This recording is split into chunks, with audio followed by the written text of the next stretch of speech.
አንቺ ምንድነው ችግርሽ? አታያትም እንዴ? ከመጀመሪያውኑ ጥሩ ልጅ እንዳልሆነሽ ነግሬሽ ነበር። ሳምሪ አቁሚ። ይሄ ሁላ ነገር ያንቺ ድራማ እንደሆነ አውቃለሁ። ማለት ከአንቺ ቦርሳ ውስጥ አውጥተሽ ወደ እሷ ቦርሳ ውስጥ ታስገቢ በአይን አይቼሻለሁ። አንቺ እቺ ምስኪን ምን ታድርግሽ? ዳግም የሚፈልጋት ልጅ እሷ ናት። ምን? አዎ ዳግም ጋር ያለው ፎቶ እሷ ቦርሳ ውስጥ አገኙት። የባሰ ታምጣ። ቆይ እሺ እንዴት? አላውቅም በቃ። ቆይ እሺ እሷስ እንደሚፈልጋት ታውቃለች? ምን አውቄ በቃ እኔ ማበዴ ነው። እንደዚህ ማቀርብ ከሆነች በቃ ያገኛታል።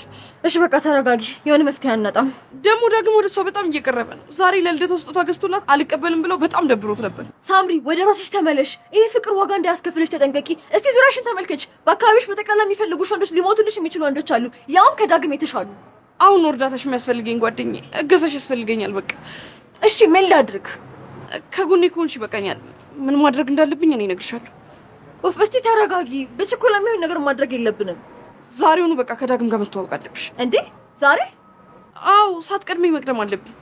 ይሄ ነገር ግን አንድ ቀን እውነት መታወቅ አይቀርም። ትንሽ ጊዜ ብቻ ነው ዳግም እኔን እስከማረግ ነው።